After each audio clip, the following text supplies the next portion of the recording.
Hello my dear students, welcome you all to my YouTube channel M Mohammad story circle. आज के इस video में हम लोग Ratna Sagar English reader class 8 से चैप्टर नंबर 9 पढ़ने जा रहे हैं, जिसका टाइटल है एडोल्फ, और इस चैप्टर के ऑथर हैं D.H. लॉरेंस। तो चलिए हम लोग इस चैप्टर को पढ़ते हैं और इसके लाइन बाय लाइन मीनिंग को समझने की कोशिश करते हैं। This is the first half of A popular story by D.H. Lawrence. D.H. Lawrence के एक लोकप्रिय कहानी का यह पहला हिस्सा है, पहला भाग है। The story ends with Adolf being returned to the forest, where the family know he would be happy. और इस स्टोरी का अंत तब होता है जब एडोल्फ वापस जंगल में लौट जाता है, जहां पर उसका परिवार जानता है कि वो खुश रहेगा। अब सवाल ये उठता है कि ये एडोल्फ कौन है और हमारा टाइटल एडोल्फ क्यों लिया गया है। तो एडोल्फ एक छोटा सा खरगोश है। जब वो काफ़ी छोटा सा था, एकदम वो अधमरा सा था, मरने ही वाला था, तभी हमारे ऑथर D.H. लॉरेंस के फादर को वो कहीं पे पड़ा हुआ मिला था और उन्होंने उठा करके उसे घर पे लेकर के आया था। तो अब इस स्टोरी का आगे प्रोसीड कैसे होता है, इस स्टोरी को आगे कैसे बढ़ाया गया है, इसे हम देखने का काम करते हैं। इसको मैं क्या करता हूँ, थोड़ा सा जूम कर देता हूँ ताकि आपको पूरे स्क्रीन पर दिखे और अच्छे से दिखे। जब मैं पढ़ूँ तो आपको फिर कन्फ्यूज़न ना हो। अब यहाँ पे इस स्टोरी का जो नैरेटर है वो हमारा ऑथर ही है, D.H. लॉरेंस। वो अपने फादर के बारे में बताते हैं।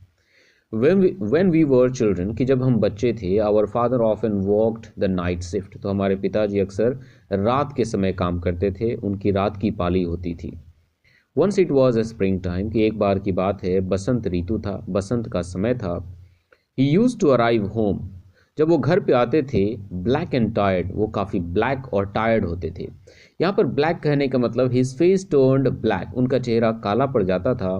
Because of working in a coal mine, क्योंकि वो एक कोयले की खान में काम करते थे, और क्योंकि कोयले के खान में काम करने से काफ़ी थकान भी हो जाती थी, तो काफ़ी थके भी हुए होते थे। Just as we were downstairs in our night dress, कि जब वो पूरी रात काम करने के बाद सुबह में आते थे, तो सुबह में हम लोग नीचे की तरफ अपने अपनी नाइट ड्रेस में होते थे, जब हम लोग सो करके जगे होते थे। Then night met morning face to face. अब इन वर्ड्स को हाईलाइट करके लिखा गया। इसका क्या मतलब होगा? द फादर्स नाइट बिगिन, कि हमारे पिताजी की रात तब शुरू होती थी, when it was time for the children to wake up and start the day, कि जब बच्चों के लिए जगने का समय होता था और दिन के शुरू करने का समय होता था, तब हमारे पिताजी के लिए रात होती थी, क्योंकि वो पूरी रात काम करते थे और दिन में सोने का काम करते थे। And the contact was not always happy, और जब भी हमारे फादर मॉर्निंग में आते थे पूरी रात काम करके और हमसे मिलते थे, तो हमारा जो संपर्क था, जो हमारा मिलना जुलना था, तो वो हमेशा हैप्पी नहीं होता था, क्योंकि वो काफ़ी थके और हारे हुए आते थे। उस समय वो उतने ज़्यादा हैप्पी नहीं होते थे। Perhaps it was painful to my father to see us gaily entering upon the day into which he dragged himself soiled and weary. अब हमारे ऑथर कहते हैं कि शायद मेरे पिताजी के लिए काफ़ी पेनफुल था कि जिस दिन की शुरुआत हम लोग काफ़ी हैप्पीली, यहाँ पे गेली का मतलब होता है हैप्पीली, जिस दिन की शुरुआत हम लोग काफ़ी हैप्पीली करते थे, काफ़ी खुशी खुशी करते थे, उसी दिन में वो सोने के लिए जाते थे और उनको ये उतना अच्छा नहीं लगता था, और शायद हमसे वो थोड़ा सा उदास हो जाते थे। मतलब हमारी जो ज़िंदगी थी वो अच्छी थी, हम लोग दिन में काम करते थे, रात में सोते थे, लेकिन उनकी ज़िंदगी वैसी नहीं थी, वो दिन में सोते थे और रात में काम करते थे। He didn't like going to bed in the spring morning sunshine. उनको बसंत ऋतु के सुबह में सनशाइन में बिस्तर पे जाना, सोने जाना पसंद नहीं था, लेकिन उन्हें मजबूरी में ऐसा करना पड़ता था। But sometimes he was happy because of his long walk through the dewy fields in the first daybreak. लेकिन कभी कभी वो काफ़ी खुश रहते थे, क्योंकि सुबह के समय वो सोने नहीं जाते थे और जो खेतों में ओस पड़े हुए होते थे, उन खेतों में वो क्या करते थे, टहलने का काम करते थे, और टहलने से उनको काफ़ी खुशी मिलती थी।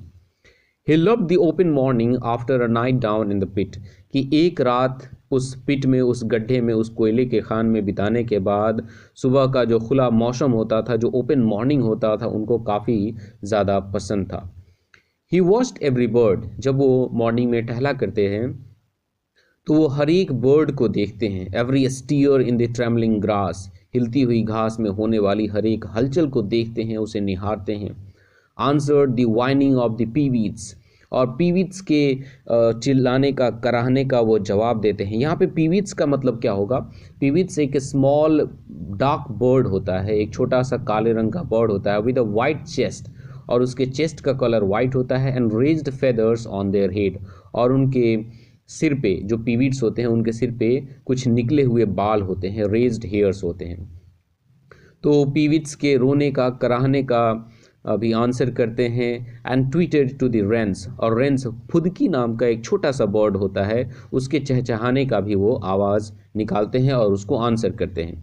अब यहाँ पर बताया गया है इफ़ ही कुड, अगर वो ऐसा कर सकते थे, अगर वो ऐसा कर पाते, he also would have whined and tweeted and whistled in a natural language that was not human, कि अगर मेरे पिताजी इन सभी जानवरों के आवाज़ निकाल पाते, ऐसा कर पाते, तो ये सभी जानवरों का आंसर उन्हीं के लैंग्वेज में करते जो कि ह्यूमन लैंग्वेज नहीं था। अगर वो चहचहा पाते तो चहचहा के आवाज़ देते, अगर वो वाइन कर पाते तो वाइन करके आंसर देते, अगर वो विशल कर पाते तो विशल करके आंसर देते। आई मीन अगर एक बर्ड जैसे बोलती है, अगर वो बोल पाते तो उसी लैंग्वेज में उन सभी नेचुरल चीज़ों को वो क्या करते, आंसर करते। He liked non human things best, उनको वैसी चीज़ें काफ़ी ज़्यादा पसंद थी जो कि नॉन ह्यूमन थी, जो कि गैर इंसानी चीज़ें थी, उनको सबसे ज़्यादा पसंद थी। One sunny morning, we were all sitting at table when we heard his heavy, slurring walk up the entry. कि एक दिन सुबह में जब धूप निकली हुई थी, हम सभी टेबल के पास बैठे हुए थे, तभी हमने उनके भारी और पैरों को घसीट करके चलने की आवाज़ को सुनी। कहाँ पे? दरवाजे के पास, एंट्री के पास।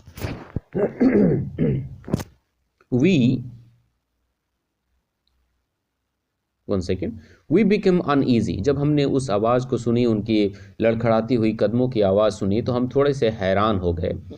ही पास द विंडो, उन्होंने खिड़की को पास किया, and we heard him go into the scullery, और हमने उनको स्कलरी में जाते हुए सुना।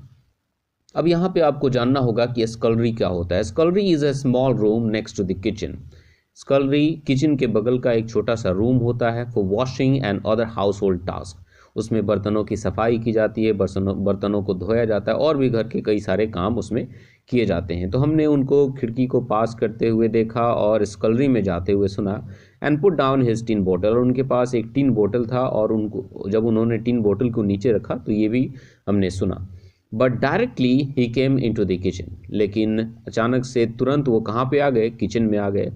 We felt at once that he had something to communicate, और हमें अचानक से ऐसा लगा कि पिताजी के पास कुछ ना कुछ ऐसी चीज़ें हैं जो कि वो हमसे बात करना चाहते हैं। नो वन स्पोक, कोई भी बोला नहीं, हमें से कोई भी उनसे नहीं बोला। We watched his black face for seconds, हमने कुछ सेकेंड तक उनके काले से चेहरे को देखा। तभी पिताजी ने कुछ कहा। क्या कहा? Give me a drink, he said, उन्होंने कहा कि मुझे पीने के लिए कुछ दो।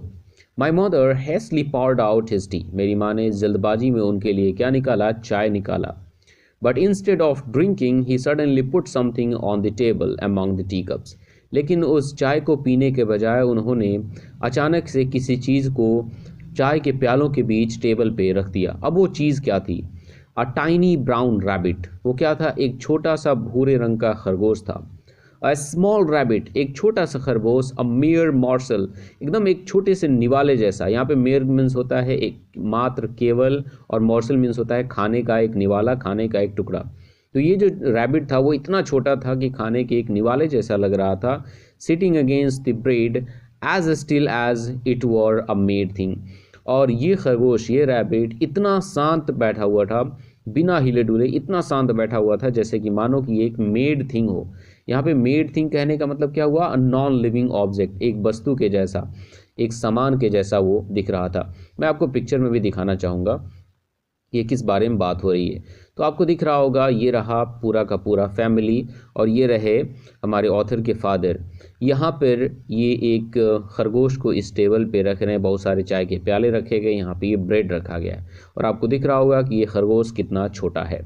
ओके, जब उन्होंने उस खरगोश को वहाँ पे रखा, उसके बाद क्या हुआ? A rabbit, a young one, who gave it to you father, तभी हमारे ऑथर पूछते हैं, हमारे नैरेटर पूछते हैं कि अरे ये तो एक खरगोश, एक छोटा सा खरगोश, पिताजी इसे आपको किसने दिया? He laughed mysteriously with a sliding motion of his yellow-grey eyes and went to take off his coat. अब वो अजीब तरीके से हंसने लगे अपने येलो और ग्रे आइज़ को ऊपर नीचे मोशन में, स्लाइडिंग मोशन में करते हुए, और उन्होंने बताया कुछ नहीं और वो अपने कोट को निकालने लगे। We pounced on the rabbit, और हम सभी भाई बहन जितने भी परिवार में फैमिली मेम्बर्स थे, हम लोग उस खरगोश के ऊपर झपट पड़े। Is it alive? Can you feel its heart beat? क्या ये जिंदा है? क्या तुम इसके हार्ट बीट को फील कर सकते हो? My father came back and set down heavily in his arm chair. तभी मेरे फादर अपने कोट को उतार कर आते हैं और काफ़ी ज़ोर से, एकदम धड़ाम से आर्म चेयर पर आकर के बैठ जाते हैं। He dragged his saucer to him. उन्होंने अपने प्याले को अपने पास खींचा। And blew his tea pushing out his red lips under his black moustache. और अपने काले मूँछों से अपने रेड लिप्स को, अपने लाल होंठों को बाहर निकालते हुए उन्होंने चाय में फूंक मारी। आपको दिख रहा होगा कि हमारे ऑथर के जो फादर हैं, उनके जो मुस्टैच हैं वो काफ़ी घने हैं, तो यहाँ पर काफ़ी ड्रामेटिक वे में बताया गया है। 1 सेकेंड, लेट मी सी। तो बेसिकली यहाँ पे बताया गया है कि अब हमारे ऑथर के जो फादर हैं वो चाय को पीने की कोशिश करते हैं। नाउ लेट्स सी आगे क्या होता है। Where did you find it, father? अब हमारा ऑथर पूछता है कि पिताजी आपको ये कहाँ पे मिला? I picked it up, he said, wiping his naked forearm over his mouth and bread. वो अपने फोरआर्म से, अपने बाजू से अपने चेहरे को और अपने ब्रेड को, अपने बियर्ड को क्या करते हैं, साफ करते हैं, वाइप करते हैं और कहते हैं कि मैंने इसे उठाया है। Where? कहाँ से उठाया आपने? Is it a wild one? Came my mother's quick voice. अभी हमारे ऑथर पूछ ही रहे होते हैं कि आपने इसे कहाँ से उठाया, तभी हमारी ऑथर की जो माँ है वो ज़ोर से चिल्लाते हुए कहती हैं, क्या ये एक जंगली है? मतलब क्या ये खरगोश जो आपने उठा कर लाया ये जंगली है? Yes it is, कि हाँ ये जंगली है। Then why did you bring it? cried my mother. तभी मेरी माँ चिल्लाते हुए कहती है, जब ये जंगली है तो इसे आप लेकर क्यों आए? Oh, we want it. Came our cry. तभी हम सभी चिल्लाने लगे कि नहीं माँ, हमें ये चाहिए, हमें ये चाहिए। Yes, I have no doubt you do, retorted my mother. मेरी माँ ने जवाब दिया कि हाँ, मैं जानती हूँ, इसमें कोई शक नहीं है कि तुम लोगों को ये खरगोश चाहिए। But she was drowned in our clamor of questions. लेकिन माँ ने और भी बहुत सारी चीज़ें कहीं, लेकिन उसकी आवाज़ हमारे सवालों के शोर में कहीं खो सा गया था। क्लैमर ऑफ क्वेश्चंस कहने का मतलब हम लोग कई सारे सवाल, कई सारे क्वेश्चंस फादर से उस रैबिट के बारे में पूछ रहे थे। On the field path, my father had found a dead mother rabbit and 3 dead little ones. This one was alive but unmoving. अब हमारे फादर बताते हैं कि मुझे ये खेत के रास्ते पे मिला था। यहाँ पे इसकी एक माँ थी जो कि मरी हुई थी और इसके 3 छोटे छोटे बच्चे थे, वो भी मरे हुए थे, लेकिन ये वाला जिंदा था, लेकिन हिलडुल नहीं रहा था। ओके, अब हमें आगे पढ़ना होगा। But what had killed them daddy? लेकिन मैंने पूछा, डैड उन सभी को किसने मारा है? I couldn't say my child, I should think she had eaten something. मेरे फादर ने बताया कि देखो मेरे बच्चे, मैं नहीं कह सकता कि इन सभी रैबिट्स को किसने मारा है, लेकिन मुझे लगता है कि इन लोगों ने कुछ ऐसी चीज़ों को खा लिया था जिसकी वजह से इनकी मौत हो गई। Why did you bring it? Asked my mother in a voice of condemnation. मेरी माँ ने मेरे फादर के ऊपर दोष लगाते हुए कहा कि तुम इसे लेकर के यहाँ पर क्यों आए? You know what will happen? तुम जानते हो कि क्या होगा? ये जो बच्चा है, खरगोश का बच्चा, ये अपनी माँ के बिना मर जाएगा। ये बात हमारी मदर कहना चाहती थी। My father made no answer but we were loud in protest. मेरे फादर ने माँ की बातों का जवाब नहीं दिया, लेकिन हम लोग ज़ोर ज़ोर से चिल्लाकर माँ को क्या कह रहे थे? He had to bring it, कि देखो माँ, पिताजी को इसे लेकर आना ही था।